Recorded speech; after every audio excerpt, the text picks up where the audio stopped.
Ladies and gentlemen, how you all doing? This is Gorno Maverick. This is Ringaroo. Hello, hello, hello. And folks, starting off 2023, our second replay of the year. Today we are on Tsel with who, please? On left-hand side, in the blue, we have AtkPwrGaming playing Raapanna, because we're cast anything with Finland in it.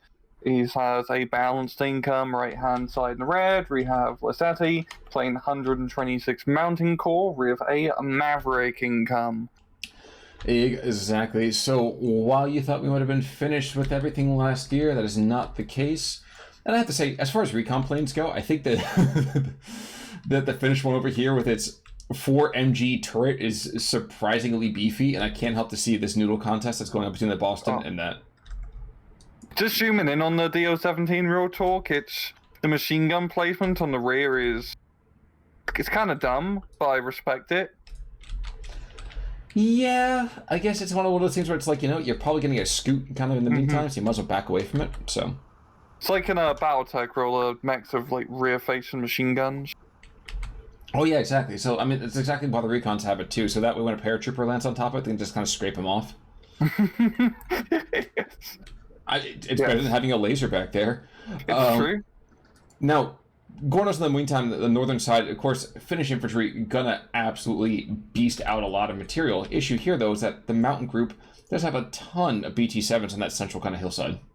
Yeah, that is a quite hefty amount of light armor, and of course he's fighting against the division with the least amount of armor in game, I believe.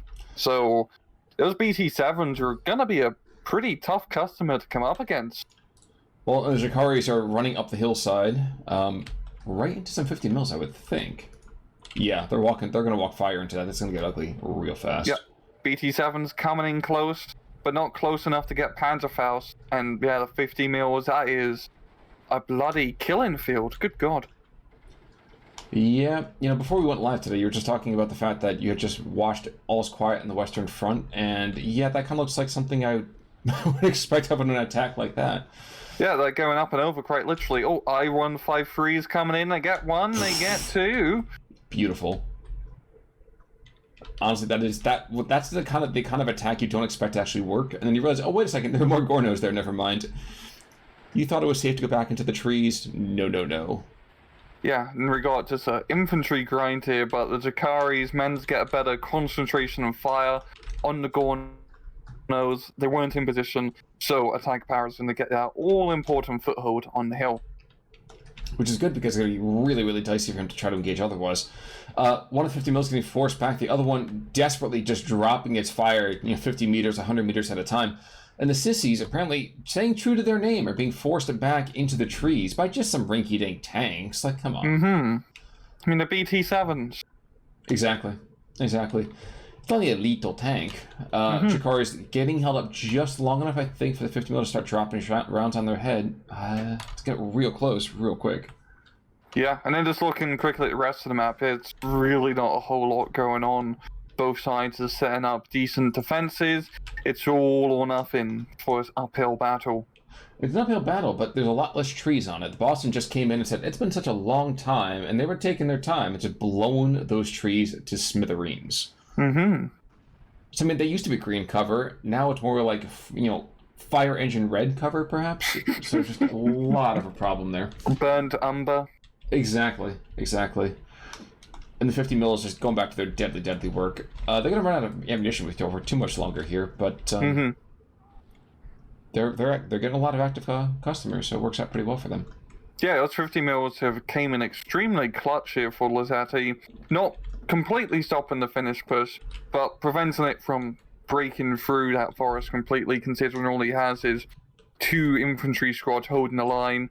And it's going to buy him some time to get the Moskavtos. I believe those are the Chicago typewriter lads. Yes. So close range, you should decimate the Dakari. Chicago typewriter, oh my gosh. Have you actually shot a Chicago typewriter? I wish I have. Oh, it's actually tons of fun. There's not a lot of kick to them. It's yeah, the 45's pretty slow. Yeah, but I mean, like, this doesn't. There's the actual recoil itself. You expect it to ride up, just kind of you lean into it. And it's really quite nice. Good for a drive-by. Exactly. Drive-by the speedy speed of 20 kilometers an hour. Yeah. Which is only slightly faster than me running by somebody and going, bang! Vakotin 20 mil trying to chase away some of that recon material. BT7 is going to be able to engage for the moment, but there's still a couple of T26s that are going to be able to flank around and engage one's brethren. Question is, will... Ooh, and the I-153 is coming in again. Damn. You know, it's impressive that those guys can fly a plane that well with balls that big. Like... Yeah. Yeah, the I-153 is like an extremely cost-effective and also vulnerable anti-tank airplane. Usually you've seen it used against more, traditional targets like T-34s and KVs. But in this case, where the Gornos don't have a whole heap of heavy armor, against BT-7s, they're the perfect counter. Indeed. Now, the T-26s are going to engage everything but the 45 mil, which is exactly what they should be engaging. Unfortunately, he's going after the mortar and pays the right price for it. And he's going to get blapped, and the Morskaya have managed to unload, and they are trudging along into the forest, and continue just really a meat grinder here up north. We're seeing a little bit of movement of the Pat gun running around. Down south, nothing as well. Actually, I'm thinking maybe, I don't know. There's been some small engagements, yeah. Yeah, like, whether this is a good idea for AtkPwr to continue this hill push, or for either side, if there's an opportunity, maybe down south, really more than anything, for someone to try to make something else happen to divert attention away from the hill. Forgive me, I was watching as two Blenheims came in to blow apart that northern complex, taking out a Maxim and some other kind of support equipment. But the middle part of this field, AtkPwrGaming and Lesitte, both sitting on 12 flags apiece. I'm surprised after all of that Sturm and Drang that there's not been more hefty points exchange. Is that maybe the right term? Yeah, it's been a very grindy, very static, fight over who can be king of the hill here. So it's just Zakari and Morskaya spam going at it, and Zakari's actually coming out on top, close range. Oh yeah, Zakari's, I forgot, they have Molotovs out. Yes. Makes them quite bloody deadly. Exactly. They're just trying to stave off the last touch of He Who Thirsts. So it's a rather interesting moment here, especially, oh no, the Boston's coming in. They've got to move. They got to move now. You can see him spreading, so probably going to get hit by 2? Okay, just a cape. Wow. Okay, that was really quite nice. Yeah, but we also have something a bit bigger as well, the 203 being dropped here. And that 203, if those, units stay static, should clear out that forest. I guess the question is if he gets eyes on it, and I don't think he's going to. Not with the right appropriate amount of time. No. He's going to be rudely surprised when the artillery shells start dropping all around him. Well, in the meantime, though, he is up 14-10. He's been able to seize a couple of flags over here in the central position. 50 mils are going to engage. We get 7 seconds until the fireworks. And the Ratsuvaki over here waiting as a Pack 38 kind of slips in behind. DP Grupa actually... maybe trying to push back a little bit. But the 203 begins to engage. K-Pal goes down. Lots of suppression. And... Yeah. The dude's just running right into the artillery fire. Not gonna wait any time for the artillery to actually stop. Very good hits that completely shut down AtkPwr's push, But apart from the 2 infantry squads currently on the field, he doesn't have a whole lot to really follow on through. I don't think this is gonna be the killing blow here for AtkPwr on this hill. No. I do feel moderately bad for that forest. They do not have the Lorax to speak for them, and you can see what happens when that goes off. Southern side, Jakari are going to make a bit of a small push. They're going to get maybe engaged by these 50 mils, which is just kind of, again, playing a little FU kind of material, which is delicious at the same time infuriating to fight against. Yeah, it's going to be where they can get close enough to actually kill them before they get completely stunned. But it's a very good push from AtkPwr. I like his little probing on the far flanks, because as we can see here, there's not a whole lot to stop this little Jakari push, and that's going to be another flag under his hat. The funny thing is that the 50 mil can't see anything. He's just kind of throwing rounds off into the distance like you're playing Battlefield 1942. Second barrage. Ooh, actually, this hilltop's going to go back over here into Soviet hands, without a doubt. Next barrage is going to absolutely obliterate whatever's left. Yeah, you got some sniper troops being brought on in. It just hopefully doesn't run into the same issue of running his troops into the artillery barrage before it's finished. Well, it looks like he's going to wait just long enough for that 76 to get brought on in here, too. And that's going to be a bit of a problem, because you can't be wasting those support materials when you finish. Gotta make every single artillery gun count. Oh, the BT-7 flank north of the hill, I like that. He's going to be flanking the machine gun. As well, should be able to catch a lot of these troops as the artillery drops and forces them to retreat. He takes out 2 of his own. Yeah, a little bit close. And the 153 coming back in the other direction, and yeah. If the Finns win, it's the 153. I'm sorry. Yep. It could be anything else could happen. It would still, in my mind, be the 153s. Of course, I think that is the bulk of the 153s that we're going to be seeing today, except for maybe perhaps one more. Yeah, I believe you only get 3 of those guys, so that's 2 down already. The off-map artillery doing decent amount of damage, but unfortunately, due to Lesitte getting a little bit too close to his own artillery, he doesn't have as huge of a force to really kick attack power off this hill. He has an opportunity if he can knock out Sissy and Yakari, but I think it's going to get a bit tight. There's still the BT-7. Yeah. Or rather, another BT-7. Let's be accurate here. There hasn't been too many BT-7s surviving for long for us to note them. And I could have sworn at one point that Lee was being... Oh, there's the M3 Lee being brought in. But he's going to take forever today to get to the front lines. I mean, he's only one step above, Valentine levels of speed. Last 153. Nope. Oh, does he get out? He will. Nice. Very good. But honestly, once those leads get to the front line, they're very good in this matchup, because the Finns don't have a whole lot of anti-tank, and the 75 to 37 or the machine guns and that thing will make it a pretty damn good fire support vehicle. Yes, it will. Yes, it will. But no, the Finns hold the line. They just have enough bloody bodies along that hill to stop the Gornos from going too far. Yes, and the Pakotas are Pakotaing off as the machine guns just continue. Again, they have these random little groups like these kind of Maxims being brought on forwards. Base of fire just enough, and the DP groupers can't push them back. No. Now, 1 Maxim is better than 2 DPs. That's the math. The curious thing about this, too, is that Lesitte technically should be destroying this right about now.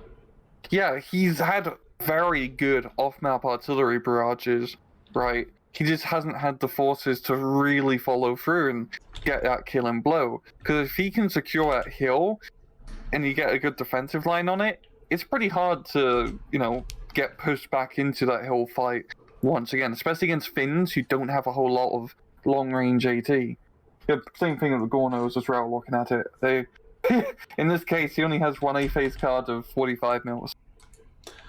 Yeah. Yeah, I mean, that's part of it right there, but I was also thinking just from the income perspective, like, he should have been crazily ahead by now. And and the Finns are just holding to this, just keeping him very, very honest. Mm-hmm. No, this is, the classic Finnish strategy we've seen Raapanna time and again. It's just that slow grind. They take the casualties, but they're gonna throw in the entire male population of Finland to make sure that line holds. Exactly. The Zap Brannigan defense. Mm-hmm. PE2 coming in, going to go after that Lee. Should be able to pick him up considering he's going to fire, basically an entire, decimeter or more going after him. Yep, takes it to Lee. Going to get engaged. Oh no, that's suppressed. How fortunate. Oh, and this Shrove is out of ammo. So, yeah, not great. He needs to get some resupply on his anti-air and more anti-air in general, because between the PE2 and the F-153s, a lot of his tanks, which are, his main, fire support units here, are just getting blapped. Yeah. And even when you bring in the Hawk 75A, not really good to be killing a ton of stuff, but it's scary enough to force away whatever counts as a, Air Force over here for Lesitte. Mm-hmm. And just taking a quick look down south. Exactly. The Gornos have been able to retake flag. Attack power is going to be throwing a few more Yakaris into 3. And a Gorno PTRS is not going to be enough. I think this is going back to a 13-11 over here in favor of attack power. Of course, we got 4 minutes left until the time of troubles is really quite over for the Finns, and they get their opportunity. Nominally, they should be losing in terms of infantry fights. Nominally, they should be getting their absolute, back ends being whipped, shall we say. But no. Boston gets more bombs off. It's going to go hit the front lines. It's going to hurt a little bit. It's going to sting. Takes out one of those vital anti-tank guns. But, it holds. Kola holds. Mm-hmm. Yeah, he's not taking any massive territorial gains. It's just small pieces of land here or there, but all important land. The southern flag down south, which now just flipped. That one flag in the round south of the Northern Hill flag. Small victories here and there along the 50-yard line, but like you said, it holds, and he has the troops to hold. 2 Lees are in the south. I think that's the linchpin of the Soviet advance. I think it's just kind of very, very lucky that the Yakaris have not gone forward to be like, oh yes, a Panzerfaust. Let us introduce him to your wussy Lend-Lease American tanks. Mm-hmm. And otherwise, the Latayuntas over here in the northern side, they're being engaged by Pakotas. When you're outnumbered, that's going to be a bit of a problem. But the rest of these guys engaging as these Morskaya Superiors come out to the hillside, I think there's still enough Finns to really cause a hassle. Yeah, it's just a real defense in depth. Because at long range, these Morskayas actually have a decent amount of... Oh, no, not these ones. But anyway, there's still not enough troops for him in an offensive to really make a major breakthrough, especially now with the off-map, I believe, running out of ammo. And especially against Shikaris, who are at close range, they like sharing drinks. Pretty spicy ones at that. Well, they're just trying to get the Soviets a taste of their own, liquor. Mm-hmm. Now, the Boston, that was a devastating strike, but still 15-9. So despite the fact that he's getting a lot of very good superiority and local kind of firepower, you see the Morskaya Superiors, for example, really putting the hurt on the Matsuvakis and the Ikaris, it's still 15-9. He's not taking territory where it counts. Yeah, and with the Gorno division, you're pretty much in the same boat as the Finns. You don't have a huge aggressive force. You do have that BT-7 squadron at the start of the match, which can do some fantastic stuff if you manage to get them into the enemy rear. But in this case, he's having to grind. But if he was probably playing balance, he'd be doing a better job in this case, because then he could grind it out with the Finns. But because he pigeonholed himself with that Maverick income, he's needed to play very aggressively. Honestly, he should be trying to push the flanks a bit more heavy, trying to find that breakthrough. And he is doing that now as things start to get a bit desperate for him. True. The question is it too late, and does he have the economy to support it? And I would have to say I don't think it's going to happen. No, double the income difference at C phase is quite brutal, I would have to say. I would have to agree with you. Blenheim's down south going to go and blow apart the Pakotas that are on the road. And if he misses those Pakotas, it's going to cause just enough, terrifying moments. And yeah, that would make me want to change my pants too. So. Yeah. It's such a huge blob. Yeah, you absolutely buggered. Yeah, he is not going to make an effective push of those guys anymore. No, and the superior push in the northern side. This hilltop. It's the surface of the moon, but it's devastating. You're like, what are you going to do with that? They have the tank hunters over here as the Lee comes on forwards. You have the Razvedkas that are desperate to get some eyes on, and I think the Lee's going to run afoul of the tank hunters. Yeah, and this is the problem here as well, is that attack power has been forcing all these fights within the forest, which, the Finns love fighting in forest for some reason. And those M3s are great fire support, but he has not been given the reins to effectively use it. Because when all the infantry frontline dudes have Panzerfaust, You don't want to be getting close at all. I think we are seeing what's going to amount to a big throw of the dice. So 4, 8, 9 squads of Gorno Strelkis over here being thrown forwards in this kind of, I'm not going to say last ditch, but, you know, we certainly are digging into a deep ditch here. Gorno Vasvedkas, they're going to go and cause some lines, you know, lost over here on the hilltop, but they get taken out. So, like, what the heck happened here? The initial kind of positioning for the Soviets was so good. Yeah, I think it's just those BT-7s getting into the front line fast and providing good fire support helped immensely. But then it came down to the infantry trade, and the Type Powers infantry are just on another level here. We've seen the T-26 far up north trying to engage with the anti-aircraft gun. Fortunately, our AP round on the 37mm, so he is going to get forced back. Yes, he will. I'm watching as this Gorno Strelki column starts going down the front lines here. Like I see the Ratsuvaki starting to engage any second. Oh, wow. Yeah, there's so many of them, but like forced out into the open, they're gonna get pounded. I actually thought he was going to full commit all of them into that northern hill, but I do not like how he spread them out here. As you're seeing, the southern column just got blacked out in the open. He had no recon there. He's driving down an open road. You're gonna get destroyed. I think if all of these Gornos were to just commit into that forest, it would be a bloody engagement, but those Gornos, they're very good CQC troops. They got the PPSHs, they got the semi-auto rifles. They can go toe-to-toe against the Akaris. I'm wondering, actually, wait, he's got, ooh, this is interesting. So, northern side, though, he's got a bunch of guys moving on in. Unfortunately for him, there's still a Pack 38 that's actually controlling that. Oh, no, it's so sad. He's going to turn into dog meat. Here it comes. And the Latis right here, too. Jeez. 2, 3, 4, and 5 for 5. Oh, no! Aced. Lindholm, you're a god. Who needs PT or SGs on the rail line when the units just drive right towards you? And you know, again, it's really, really unfortunate. And down south, it'll be the same thing. It's like Pack 36. Excuse me, it's the Pack 36. A Pack 38 aiming right down the road. I don't know why he's firing heat shells at a Studebaker, but he's firing right down the road. Yeah. It just feels like complete desperation here from Lesitte to try to do a push he really should have committed to 15 minutes ago by now. Because especially now entering into C phase, Finns have the front line. They have the decent defenses across the front line. By decent defenses, I mean outdated anti-tank and machine guns. But when it's just trucks barreling towards you, that's more than enough. Molotov. I mean, it's the same kind of, yeah. You say decent defenses, I say enough bodies.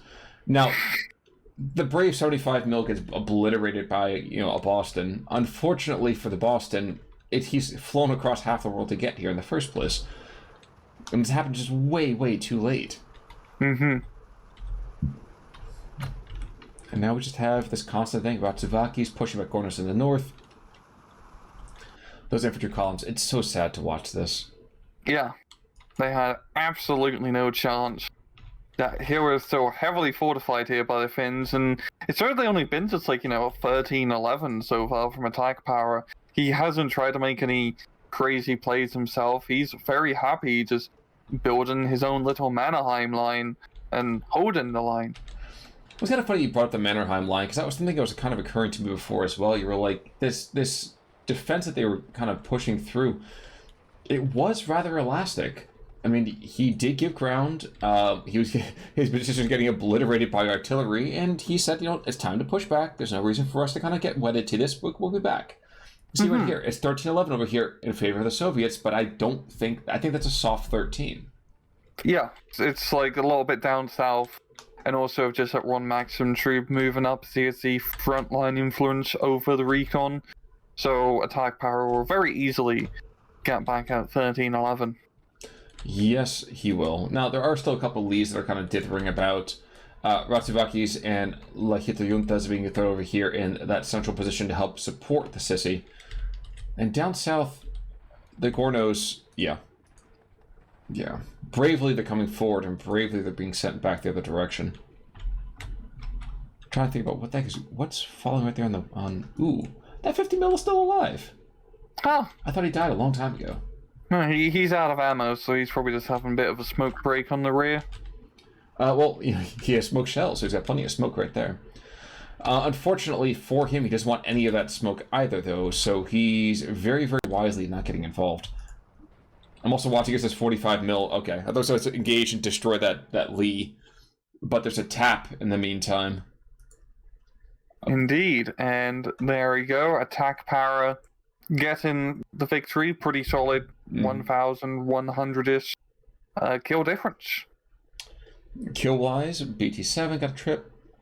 Lee's got 4. Pakota's got 4. I actually thought the Bostons were a lot better than what happened. No, they're just stunning. Oh, they're very stunning. The other side, though, Virta over here, he's bagged 5 kills. Lane, he's got himself 6 kills. Kipley, he's got himself 3 kills. 50 Milk, 4 kills. Jakari, 3 kills. That's not Lottie Lindholm over here. 1, 2, 3, 4, 5, 6. See that entire column and a BT7 on top of that. Cosma, 4 kills. Like, Finns punching above their weight consistently.